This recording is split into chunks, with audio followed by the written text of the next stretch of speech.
नमस्कार, मैं सरला रावत साहब देख रहे हैं पब्लिक एक्सप्रेस न्यूज। स्वागत है आप सभी का। देश की सर्वोच्च अदालत सुप्रीम कोर्ट नेताओं को उनके व्यवहार पर अक्सर टोकती रहती है और अगर जानबूझकर कोई टिप्पणी की जाती है तो उस पर भी अपना जवाब देती है। हाल ही में तेलंगाना के मुख्यमंत्री ने के कविता को मिली जमानत पर एक टिप्पणी की थी। अब इस टिप्पणी पर सुप्रीम कोर्ट ने क्या कुछ कहा है वो आपको बताते हैं। सुप्रीम कोर्ट ने कथित दिल्ली आबकारी नीति घोटाले से जुड़े मामलों में बीआरएस नेता के कविता को दी गई जमानत के बाद तेलंगाना के मुख्यमंत्री के और रेवंत रेड्डी की जो टिप्पणी है उन पर गुरुवार को कड़ी आपत्ति जताई। चलती कार्यवाही के दौरान ही सुप्रीम कोर्ट के जजेस ने इस मुद्दे पर अपनी बात रखी और बताया कि किस तरह से वो हर्ट हैं।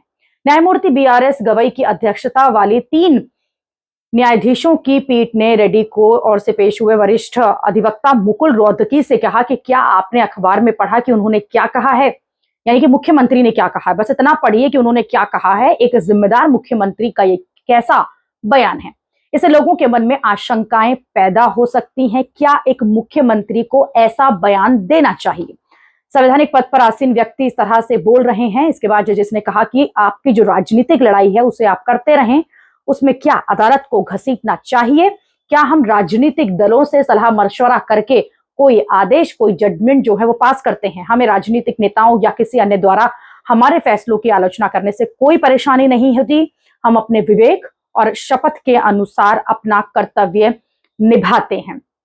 दरअसल रेड्डी ने मंगलवार को संवाददाताओं से बातचीत में ये कहा था कि विधान परिषद सदस्य के कविता को 5 महीने के अंदर ही जमानत कैसे मिल गई, इस पर संदेह है।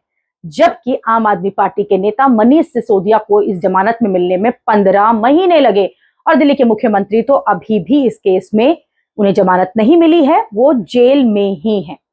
साथ ही इसके बाद जो उन्होंने कहा वो ज्यादा बड़ी बात थी। उन्होंने आरोप लगाया कि ये सच है कि बीआरएस ने 2024 के लोकसभा चुनाव में भाजपा की जीत के लिए काम किया था। ऐसी भी चर्चा है कि कविता की जो बीआरएस पार्टी है और भाजपा के बीच समझौता हुआ, यानी कि साफ तौर पर आरोप लगा रहे हैं कि बीजेपी ने उनकी जमानत में मदद की है।